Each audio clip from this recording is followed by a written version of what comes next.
एक रोज सुनंदा पूर्णिमा से कहती है, बहू, मैं क्या सोच रही थी कि क्यों ना हम गरीबों के लिए कुछ करें। ऐसे भी हमारे घर का काम तो सुबह सुबह ही ख़त्म हो जाता है और हम दोनों पूरा दिन फ्री बैठी रहती हैं। ऐसे में हमारा मन भी तो नहीं लगता। मन तो मेरा भी नहीं लगता मम्मी जी।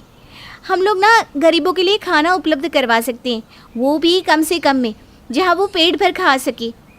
5 रुपए की थाली जिसमें दाल चावल सब्जी रोटी सलाद सब कुछ रहेगा, जिससे एक आदमी का पेट भर जाए, लोगों की मदद भी हो जाएगी और हमारा मन भी लग जाएगा।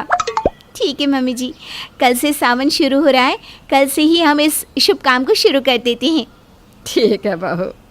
पूर्णिमा और सुनंदा बाजार जाकर 100 लोगों के लिए खाना बनाने का राशन ले आती हैं और बड़े बड़े बर्तन खरीद लेती हैं। अगले दिन दोनों सास बहू सुबह 4 बजे उठ जाती है और अपने घर का काम खत्म करके 5 रुपए की थाली बनाने में लग जाती है। आज उनका पहला दिन होता है और साथ ही सावन का भी पहला दिन। दोनों मिलकर रोटी, आलू की सब्ज़ी, दाल चावल बनाती हैं और अपने घर के बाहर एक बड़े से टेबल पर खाना सजाकर आवाज़ देने लगती है, बस 5 रुपए की थाली, 5 रुपए की थाली, आइए आइए और अपनी भूख मिटाइए। जिसे कहीं नहीं मिलता है खाना, वो यहाँ आकर 5 रुपये में पेट भर खाना। तभी वहाँ से एक बूढ़ा आदमी गुजरता है और वो सुनंदा के पास आकर कहता है, सच में 5 रुपए में पेट भर खाना मिलेगा? बहुत दिनों से पेट भर खाना नहीं खाया। हाँ जी बिल्कुल मिलेगा, और वो भी हर रोज़। ये लो 5 रुपये भीख मांग कर मैंने जमा किया है। पूर्णिमा एक थाली लगाकर बूढ़े को देती है। बूढ़ा झट से खाना खा लेता है और कहता है, अब तो मैं रोज़ 3 वक्त यहीं खाना खाने आऊँगा। खाना बहुत स्वाद था। मैं भी जाकर अपने गरीब भाइयों को बताता हूँ कि यहाँ 5 रुपए में थाली मिल रही है। भगवान आप लोगों का भला करे। शुक्रिया बाबा, ज़्यादा से ज़्यादा लोगों को बताइएगा। गरीब बूढ़ा अपने जैसे कई लोगों को ये बात बताता है और थोड़ी ही देर में गरीबों का एक झुंड सुनंदा और पूर्णिमा के पास पहुंच जाता है। 5 रुपये की थाली हमें भी चाहिए, हमें भी चाहिए 5 रुपये की थाली। हाँ सबको मिलेगी थाली। सब लाइन में खड़े हो जाइए और एक एक करके यहाँ आकर थाली ले जाइए। पूर्णिमा सबको एक एक करके थाली देती है और सुनंदा सबसे पैसे लेती है। सभी गरीब खाना खाकर खुश हो जाते हैं। शाम तक तो सारा खाना खत्म हो जाता है। रात को सास बहू मिलकर हिसाब करती हैं। बहू जोड़कर बता दो कि हमारे घर से कितने पैसे गए। मम्मी जी, घर से तो एक फूटी कौड़ी भी दी गई, उल्टा कुछ पैसे बच गए। हैं? सच में? तब तो एक औरत को अपने साथ काम पर रख लेते हैं, क्योंकि अकेले हम दोनों रोज़ इतने लोगों का खाना नहीं बना पाएंगे। हाँ मम्मी जी, ये तो बहुत मेहनत का काम है। मैं तो एक ही दिन में इतना थक गई हूँ कि पूछिए मत। ठीक है, जो पैसे बचेंगे उसमें से काम वाली को पैसे दे देंगे। पुण्य का पुण्य, और घर से कुछ जाएगा भी नहीं। अगले दिन सास बहू एक काम वाली माया को रख लेते हैं और उससे ही सारा खाना बनवाते हैं और समय पे फिर से खाना भी लगा देती हैं। 5 रुपए की थाली, आइए आइए, 5 रुपए में भरपेट खाना खाइए। सुनंदा के इतना कहने की देर थी कि गरीबों की लाइन लग जाती है। फिर पूर्णिमा सबको खाना देती है और सुनंदा पैसे काटती है। इस तरह दिन बीतने लगते हैं और 1 महीना पूरा हो जाता है। महीना पूरा होने पर पूर्णिमा और सुनंदा हिसाब करती हैं। मम्मी जी, पूरे 10,000 बच गए हैं। 2,000 माया को दे देंगे, फिर भी 8,000 की गोटी कमाई हुई है। माया को 2,000 नहीं देने, उसे तो 1,000 ही बहुत है। अरे 2,000 के जैसा किया क्या है उसने? देखो, 1 महीने में 9,000 की बचत, बस 5 रुपए की थाली में। अगर हम 10 रुपए कर दे तो डबल कमाई होने लगेगी ना। हाँ मम्मी जी, हम दोनों तो बिजनेस वुमन बन जाएंगी और सबको दिखा देंगी कि हम भी किसी से कम नहीं है। दोनों सास बहू के मन में लालच आ जाता है। अगले दिन माया को सुनंदा 1,000 रुपया देती है। पैसा देखकर माया का मुंह बन जाता है। लेकिन बात तो 2,000 में हुई थी ना। इतना काम इतने कम में कैसे होगा माँ जी? ठीक है, करना है तो कर, नहीं तो मत कर। माया मजबूर होती है, इसलिए वो काम छोड़ नहीं पाती, लेकिन मन ही मन कहती है, मेरी मजबूरी का फ़ायदा उठा रही हो ना। अब देखो तुम्हारे साथ क्या क्या होगा। एक गरीब को सताना कितना भारी पड़ेगा। इधर सास बहू 5 रुपए की थाली का दाम बढ़ाकर 10 रुपए कर देती है और रोज़ की तरह अपनी थाली लगाकर कहती है, ले लो थाली ले लो, पेट भरने वाली थाली ले लो। इतना सुनते ही गरीबों का झुंड आ जाता है। तब पूर्णिमा कहती है, 10 रुपये में पेट भरने वाली थाली ले लो, एक बार आओ और पेट भर के खाओ। सारे गरीब एक दूसरे की ओर देखने लगते हैं। उनके लिए तो 5 रुपए की कीमत भी बहुत ज़्यादा थी। अचानक से डबल दाम दे पाना उनके लिए मुश्किल हो जाता है। तभी गरीब बूढ़ा कहता है, 10 रुपये अचानक से इतना ज़्यादा हम कैसे दे पाएंगे। अब क्या करें बाबा, सब चीज़ों का दाम बढ़ गया है ना, हम तो अपने घर से दे रहे हैं। अब क्या करें हम, लेना है तो ले लो वरना चले जाओ। मजबूरी में सब थाली ले लेते हैं और सास बहू के चेहरे पर चमक आ जाती है। फिर रोज़ की तरह शाम तक खाना खत्म हो जाता है और शाम को सुनंदा कहती है, बहू, कल हम लोग ना बची कुची सब्जी खरीदेंगे, सस्ती पड़ेगी, जिससे हमें और भी कमाई होगी। ऐसे भी इन लोगों को ताज़ा खिलाकर हमें कौन सा फ़ायदा होगा। देखा मम्मी जी, आज कैसे वो बूढ़ा दाम के लिए बहस कर रहा था। ठीक कहा आपने, थोड़ी गली सड़ी सी सब्जी हुई तो इन लोगों को क्या ही फ़र्क पड़ेगा। ऐसे भी ना ये लोग तो सड़क से चुन चुन कर खाते हैं, इन्हें कुछ नहीं होने वाला। अगले दिन सुबह सास बहू जाकर बची कुची सड़ी गली सब्जियां ले आती है और माया खाना बनाते हुए कहती है, इन दोनों ने तो हद ही कर दी, मदद के नाम पर ये लोग कितना गिरेंगी। इतने में पूर्णिमा आ जाती है और माया उससे कहती है, भाभी छोटा मुंह बड़ी बात, आप बहुत काम करती हैं तो जो कमाई होती है उसके आपको 80% तो मिलने चाहिए ना। सारा दिमाग भी तो आपका रहता है, आपसे अच्छा बिजनेस कोई कर सकता है क्या? इतना तो हक बनता है आपका। हाँ ठीक कह रही हो, मम्मी जी तो बैठे बैठे ऑर्डर करती रहती है और पैसे लेती है। मैं एक एक जन को थाली सजा कर देती हूँ और आवाज़ लगा लगा कर ही मेरा तो गला फट जाता है। वही तो भाभी। मौका पाकर माया सुनंदा से कहती है, माँ जी छोटा मुंह बड़ी बात। मैंने सुना भाभी किसी से फ़ोन पर कह रही थी कि आप तो बस बैठे बैठे ऑर्डर करती रहती है, सारा काम तो वो करती है, इसीलिए इस बिज़नेस में उनका 80% है और आपका 20% है। उसकी इतनी हिम्मत? अरे मैं तो जवानी में 100 लोगों का खाना अकेले ही बना लेती थी। इसी के कारण तो तुम्हें रखा, एक ही दिन में इसकी हालत ख़राब हो गई थी। दोनों सास बहू के दिल में एक दूसरे के लिए जहर घुल जाता है।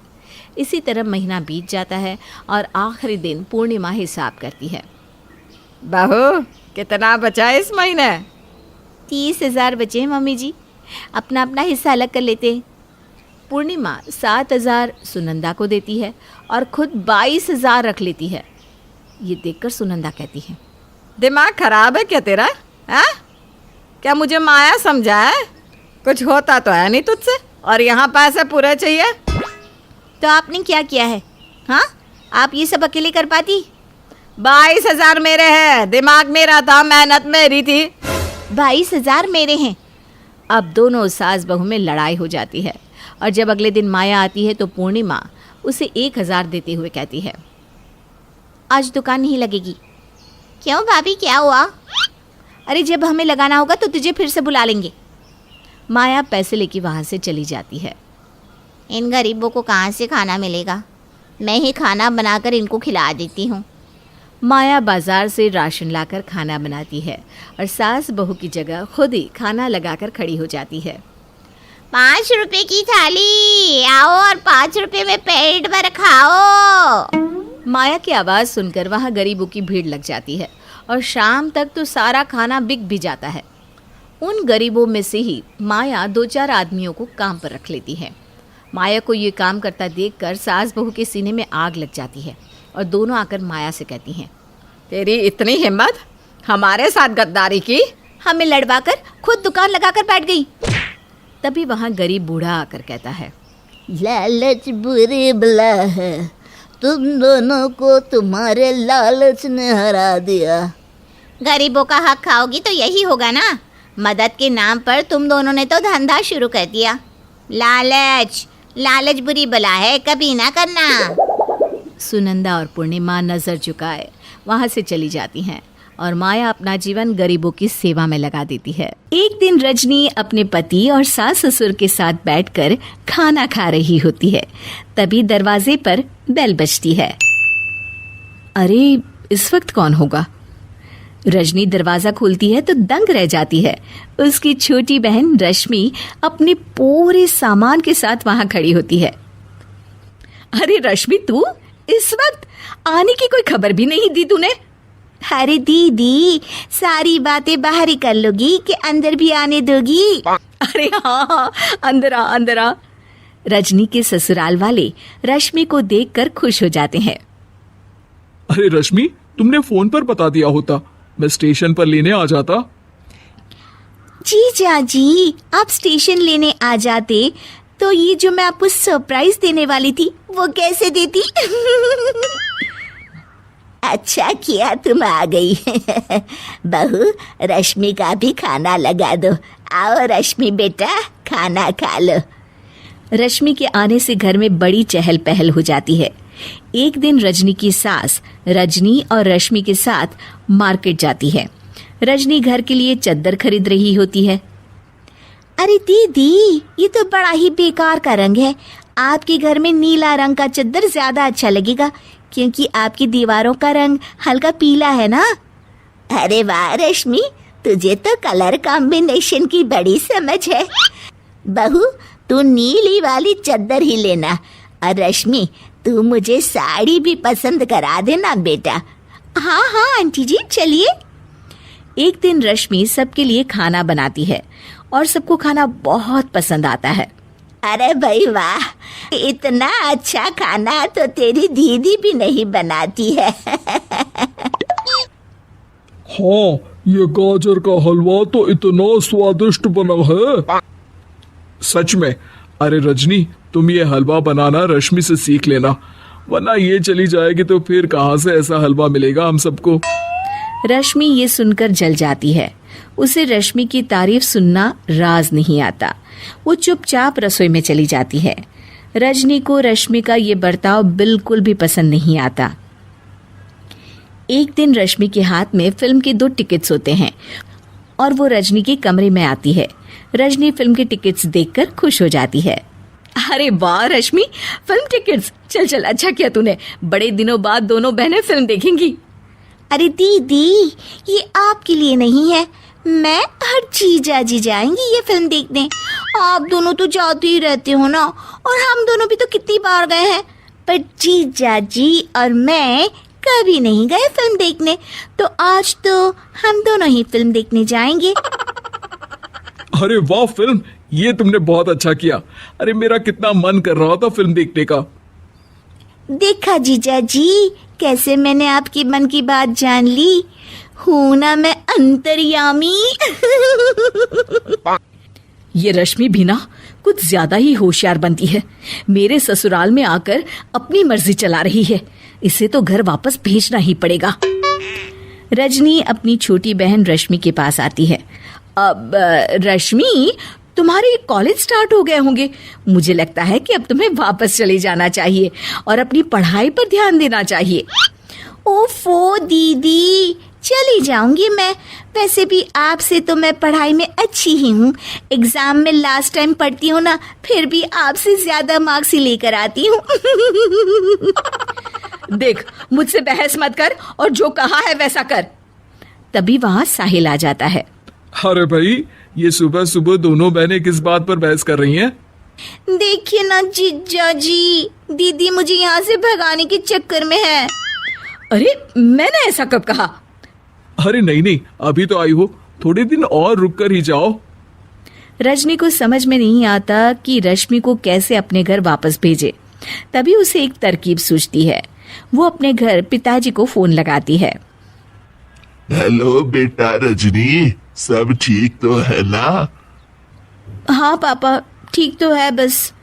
क्या हुआ बेटा, कोई बात हो तो बताओ मुझे। पापा, मेरा और साहिल का ना अगले हफ्ते का घूमने जाने का प्लान था। अब रजनी अचानक से आ गई है, हमारे टिकट्स भी बुक हो गए हैं। अब हम खुद से उसे कहेंगे तो अच्छा नहीं लगेगा। उसे ये हॉलिडे वाली बात बताकर भी फायदा नहीं है। उसे बुरा लगेगा कि वो ऐसे आगे बिना बताए। तो मैं चाहती हूँ कि आप ही उसे वापस बुला ले, कोई ना कोई बहाना करके, जो आपको ठीक लगे। ठीक है बेटा, तू चिंता मत कर, मैं उसे बुला लेता हूँ। और ये बात सिर्फ तेरे मेरे बीच में रहेगी, टेंशन मत कर, ठीक है बेटा। रजनी फोन रखती है और खुश हो जाती है। अगले दिन रश्मि अपना सारा सामान पैक करके जा रही होती है। अरे क्यों जा रही हो रश्मि? कुछ दिन और रुक जाओ। नहीं जीजू, पापा ने बुलाया है, उनकी तबीयत ठीक नहीं है ना, इसलिए जाना ही पड़ेगा। ठीक है रश्मि, फिर आती रहना। हाँ, रजनी वहां से चली जाती है। थैंक यू पापा जी। संध्या एक शहर की लड़की थी, लेकिन उसकी शादी हापुड़ नाम के एक गांव में हो जाती है। वो अपने पति प्रताप और सास ससुर के साथ वहां रहती है। शादी के बाद वो एक दिन जब रसोई घर में जाती है तब, अरे यहाँ तो मुझे मिक्सी ही नहीं दिख रहा। सासू माँ से पूछती हूँ। संध्या अपनी सास से मिक्सी के बारे में पूछती है। अरे बहू, यहाँ तो हम मिक्सी का इस्तेमाल नहीं करते, ये रहा सिलबट्टा। तुझे कुछ भी पीसना हो ना तो इस पर पीस लेना। सिलबट्टा? सासू माँ, इसमें तो काफी वक्त लग जाएगा, मुझे चटनी बनानी थी। हाँ तो बहू, हमें कौन सा कहीं जाना है, वक्त ही वक्त है, आराम से बना लो बेटा।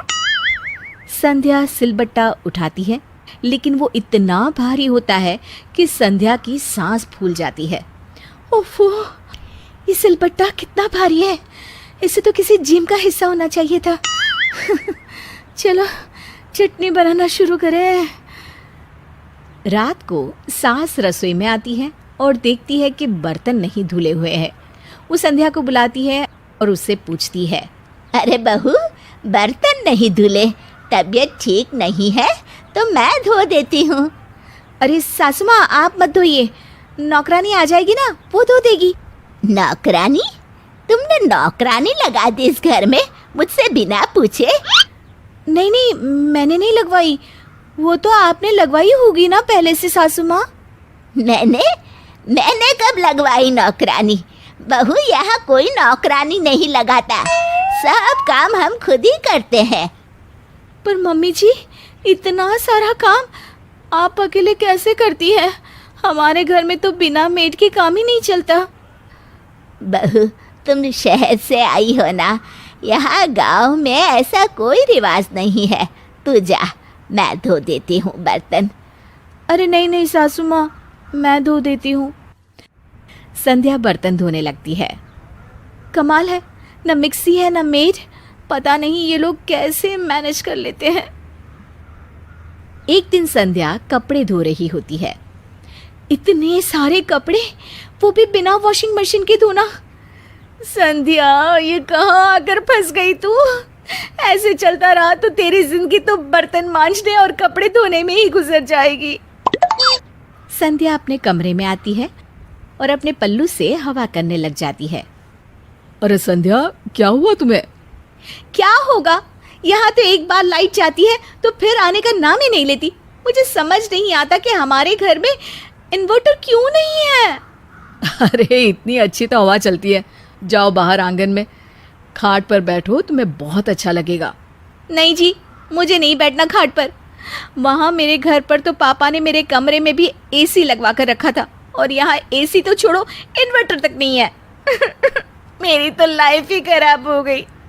पापा ने अपनी दोस्ती के चक्कर में मेरी शादी इस गांव में करा दी। कैसे एडजस्ट करूंगी मैं यहाँ पर? प्रताप संध्या को चुप कराता है। अरे चुप हो जाओ संध्या, ऐसे रोने से कुछ नहीं होगा। देखो, हमें अपनी परेशानियों का हल भी खुद ही निकालना आना चाहिए ना, है कि नहीं? आप तो चुप ही रहिए, आपको क्या पता, दिन भर सारा काम करती रहती हूँ मैं। ये सब बातें बोलने में अच्छी लगती है। मेरी तो मत मारी गई थी जो शादी के लिए हाँ बोल दिया। अगले दिन संध्या अपने घर का काम खत्म करके अपने कमरे में आती है तो उसे एक गिफ्ट दिखता है। अरे ये क्या है? संध्या उस गिफ्ट को खोलती है तो उसमें एक बैटरी फैन होता है। Battery fan? तभी वहाँ प्रताप आता है। हाँ, ये तुम्हारे लिए है। जब भी लाइट चली जाए ना तो तुम इसे इस्तेमाल कर लेना, पर रोना नहीं, ठीक है? संध्या को प्रताप की ये बात बहुत ही अच्छी लगती है और वो उसे गले लगा लेती है। मुझे माफ़ कर दीजिए जी, मैंने कल गुस्से में बहुत कुछ बोल दिया। जहाँ इतना ख्याल रखने वाला पति हो वहाँ मैं थोड़ा तो एडजस्ट कर ही सकती हूँ। संध्या अब खुशी खुशी घर का सारा काम करने लगती है और अब उसे एडजस्ट करने में भी दिक्कत नहीं होती, क्योंकि उसके साथ उसके पति का प्यार जो होता है। सुधीर अपनी माँ के साथ किशन नगर में रहा करता था। कुछ ही दिनों में उसकी शादी निशा नाम की एक लड़की से हो जाती है। निशा पूरा घर बहुत अच्छे से संभाल लेती थी। निशा की सास और सुधीर उससे बहुत खुश थे, पर निशा की एक बहुत ही बुरी आदत थी, वो झूठ बोलती थी। एक बार की बात है, सुधीर अपने ऑफिस जा रहा था। सुनो, आज मैं ऑफिस से जल्दी आ जाऊंगा, कोई फिल्म देखने चलेंगे। ठीक है जी। सुधीर ऑफिस चला जाता है और निशा घर के कामों में व्यस्त हो जाती है। तभी उसकी सास उसे कमरे से आवाज़ देती है। निशा बहू, जरा यहाँ आना। हाँ माँ जी। बहू, वो मैंने तुझसे कहा था ना कि पंडित जी को कह देना रविवार को हमारे घर सत्यनारायण की पूजा है। तूने बोल तो दिया ना बेटा? निशा ये सोचकर घबरा जाती है कि उसने तो पंडित जी को पूजा के बारे में नहीं बताया, वो तो भूल गई थी। ओफो, पंडित जी वाली बात तो याद ही नहीं रही, क्या करूं? चलो अभी के लिए झूठ ही बोल देती हूँ।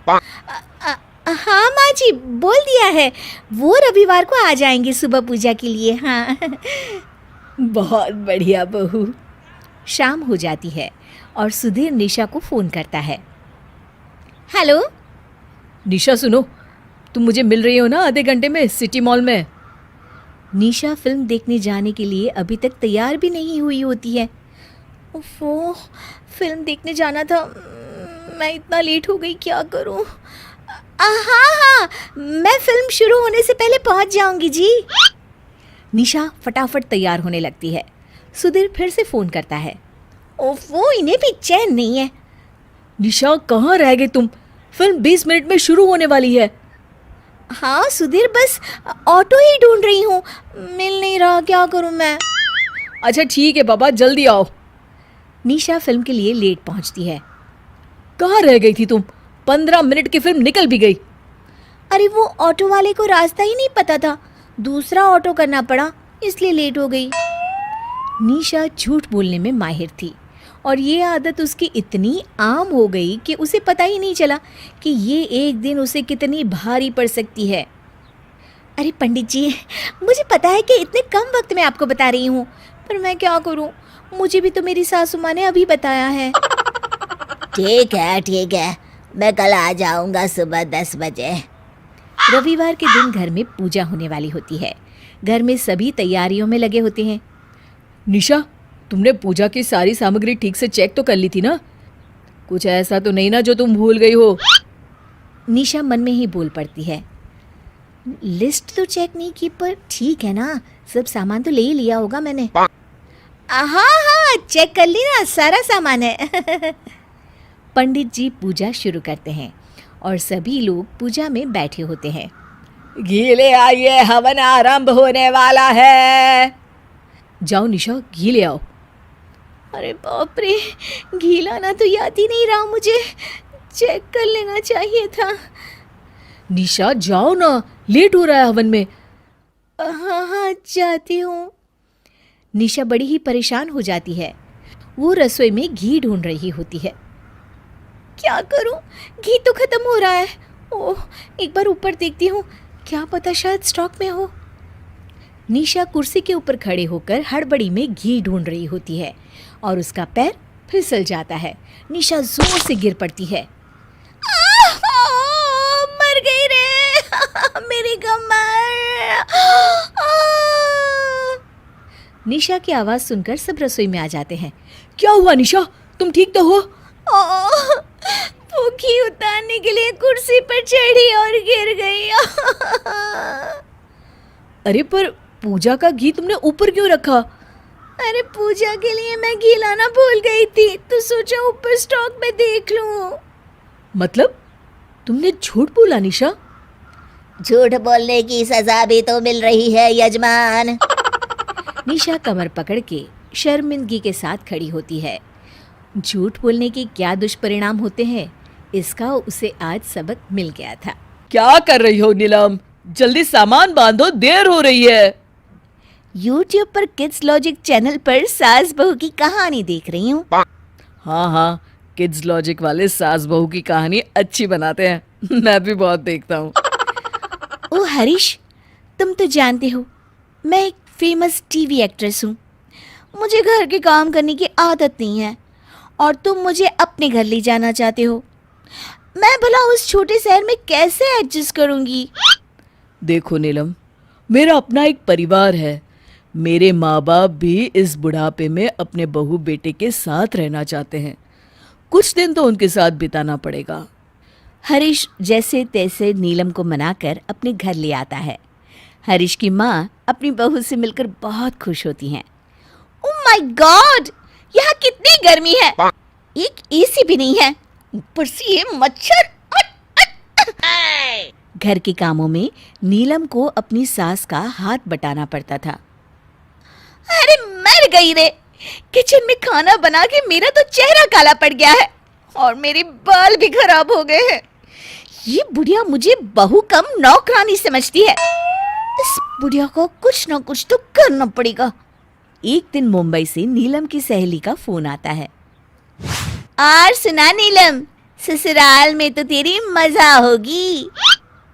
अरे यार, जले पर नमक मत छिड़क। मजा नहीं, सजा झेल रही हूँ। पता नहीं और कितने दिन ये सब झेलना पड़ेगा। नीलम की सहेली बहुत ही चालाक और बिगड़ैल लड़की थी।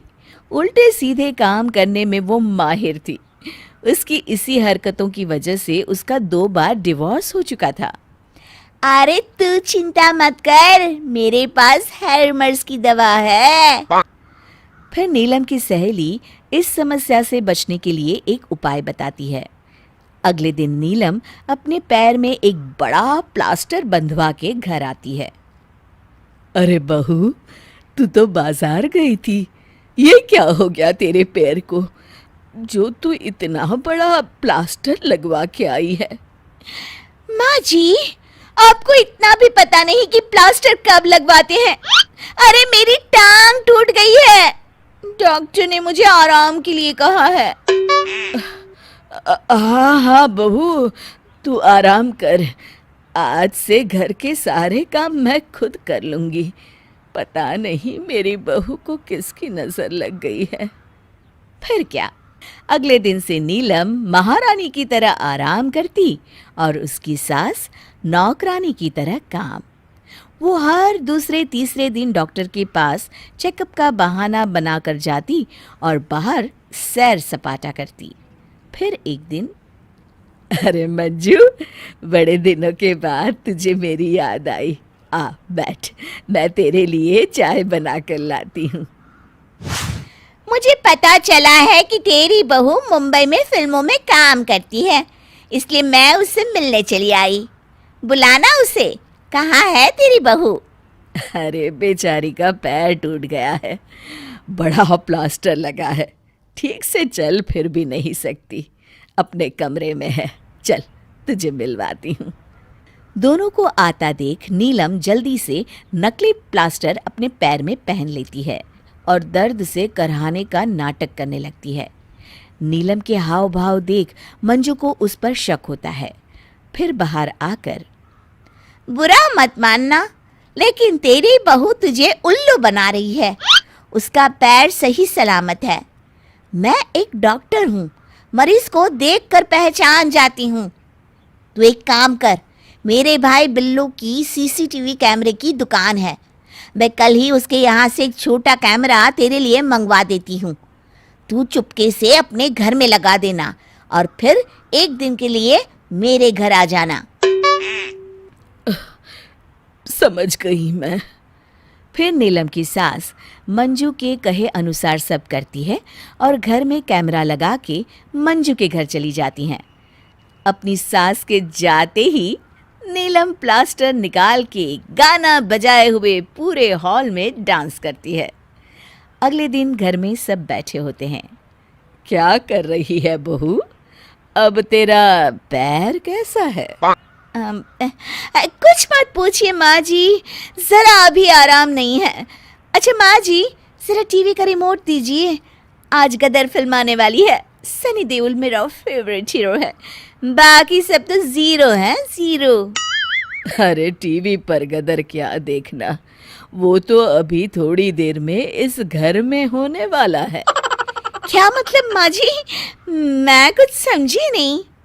अरे कुछ नहीं, गदर फिल्म छोड़, मैं तुझे उससे भी अच्छी फिल्म दिखाती हूँ। सच माँ जी? नई फिल्म है? अरे एकदम नहीं है, कल ही बनकर तैयार हुई है। हाँ हाँ माँ, जल्दी लगाओ। नीलम की सास जैसे ही टीवी शुरू करती है, टीवी पर नीलम को डांस करते देख सबकी आंखें फटी की फटी रह जाती है। नीलम सारे घर में नाच रही होती है और उसका प्लास्टर एक कोने में पड़ा होता है। ये सब देख नीलम के होश उड़ जाते हैं। अरे ये सब क्या है नीलम? तुम्हारा पैर तो... क्यों बहू, तुझे क्या लगा मैंने अपने बाल धूप में सफेद किए हैं? इसे कहते हैं ओल्ड इज गोल्ड। अरे नहीं माँ जी, मुझे माफ कर दीजिए, मैं अपनी सहेली की बातों में आ गई थी। दोबारा कभी ऐसी गलती नहीं करूंगी। हाँ। इस तरह नीलम की चालाकी पकड़ी जाती है और वो जिंदगी में कभी इस तरह की हरकत नहीं करने की कसम खाती है।